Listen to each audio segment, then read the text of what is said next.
All right, next topic. I was learning things. Yeah. Yes. Well, these are things you already know that you maybe don't know that you know because you haven't done it for a long time.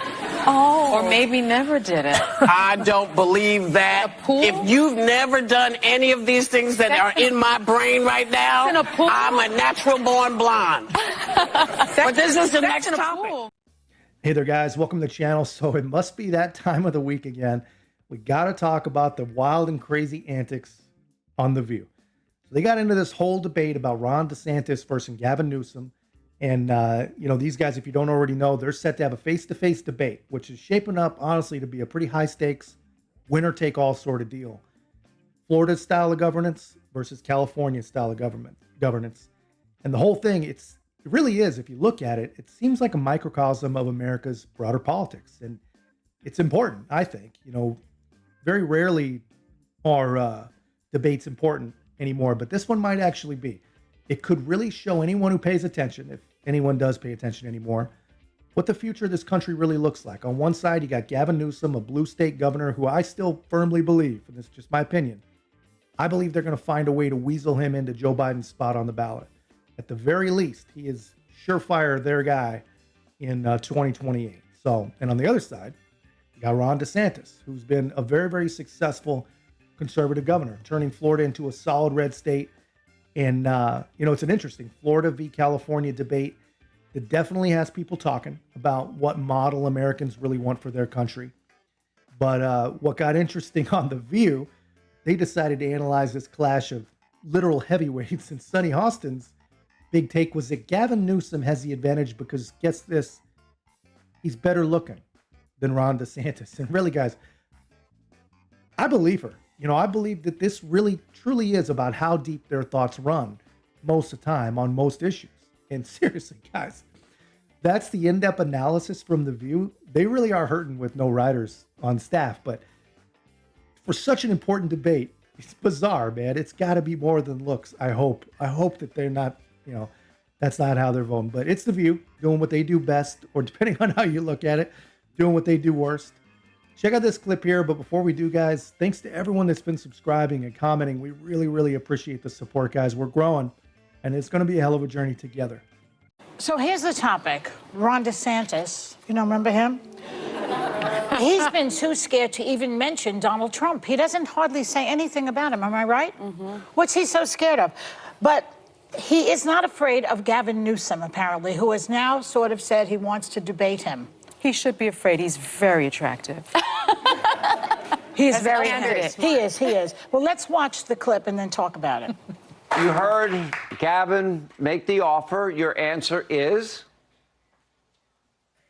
Absolutely. I'm game. Let's get it done. Just tell me when and where. This is the debate for the future of our country, because you have people like Joe Biden. They would love to see the Californication of the United States. Biden may not even be the nominee. You could have Gavin Newsom. You could have Kamala Harris. And I think if we go down that direction, that's going to accelerate American decline. We can't see America decline anymore. We need to reverse American decline. He said fornication. Is that a Red Hot Chili Peppers reference? Wow. I'm reporting him. Yeah. So what's with Newsom? Is Newsom running or what? Oh, God. For what? Best hair in the United States? The nominee of the Democratic Party is Joe Biden, and his vice president is Kamala Harris. Okay, maybe. No, but maybe he's setting himself up for 28. He could be setting himself for 2028. I think we all read that President Obama had lunch with Biden and explained to him that there were some problems with his candidacy, and that head-to-head against Trump, he wasn't doing that well, and that he would certainly support him, and of course the vice president is supporting him, but there is a problem there. And when you look at someone like Gavin Newsom, I mean, California is one of the world's largest economies, the world, not just this country. The GDP in 2022 was $3.6 trillion, representing 14.3% of the total U.S. economy. He is a vanguard. This is someone that's a visionary. He's been great on climate change.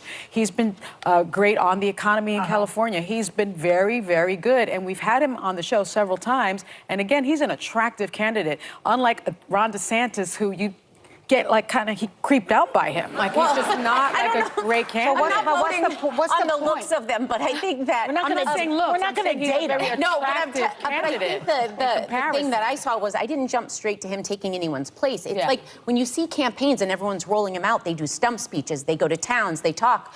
Why not take him head on when the types of ideas he's defending won't hold up in a debate? They're indefensible. You know, so I think Newsom going out almost as like an ambassador of sorts for the party, take him out. And Do is it a policy-based debate? Well, I don't know how much we know because I think Fox News would be leading it and Sean Hannity would be conducting it. So I think Gavin Newsom has to prepare for an audience that's probably going to be cheering for Governor DeSantis. As far as I see it, I'm here for the exchange of ideas. 7 in 10 Americans don't want a Trump versus Biden rematch. And this is not saying he's coming to take the nomination.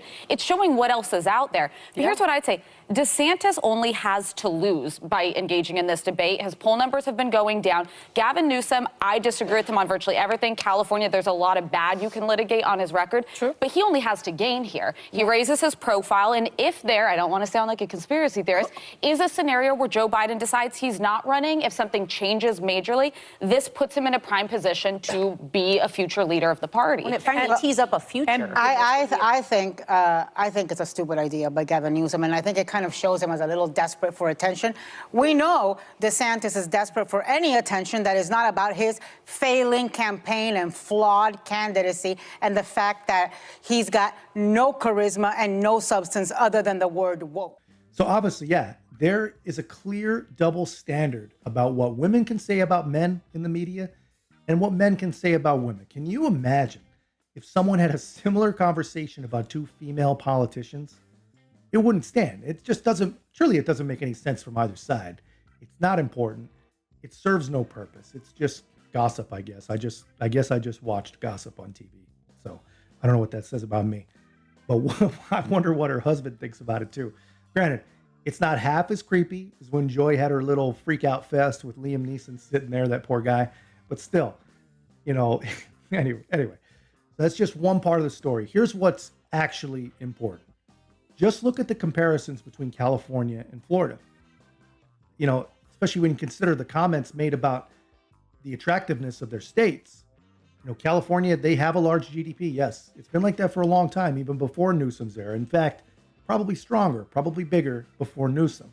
But if you dig deeper into the real solid numbers, it becomes pretty clear that Florida, it leads California in almost every measurable and important metric, from education to unemployment rates. Cost of living is a huge one. Florida has a lower poverty rate. They got no state income tax and significantly, very, very significantly lower home prices. So basically, your money goes further in Florida, a lot further. A lot of Corvettes in Florida for sure. But anyway, so if you look at some very, very, you know, the social aspects as well, like homelessness, violent crime, Florida has shown extreme improvements, while California, man, they've had some real serious challenges. And obviously this is not all a governor's fault, but it is a systemic fault. And they've had some real serious challenges, and they're really not doing people, either citizens or the homeless, really any favors over there. But anyway, Florida, on the other hand, has decreased homelessness and lowered crime rates. And, you know, that's got to look amazing to most families who are not happy with wherever it is that they're at and looking to make a change. But, you know, it's really not just about the numbers, though. You know, people are leaving California in huge numbers. You know, they're citing liberal policies and high costs of living. And what's even worse for California, not just their taxpayers are fleeing, but businesses, man. Businesses are running for the hills. They're getting out of there, going to places like Texas. You know, the study I came across talked about, you know, deep economic anxiety among Californians. You know, they're stressed out. Many residents, man, they haven't, you know, they're already seriously considered leaving.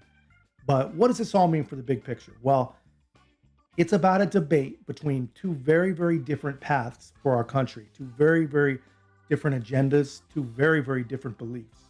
And I think the contrast between Ron DeSantis and Gavin Newsom, it should be explored further. And as a public debate, it's an amazing idea. It's such a good idea that I cannot believe that they both agreed to it.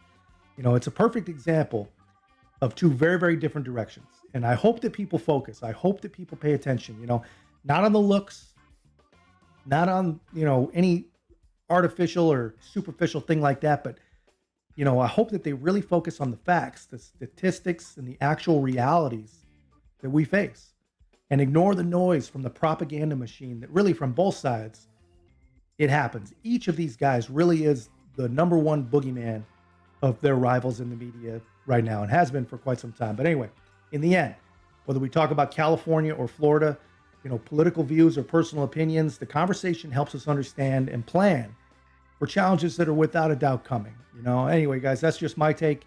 Let me know yours in the comments. And if you haven't already, please make sure that you like, comment, subscribe, and most importantly, share the Common Sense Garage. We'll see you in the next one.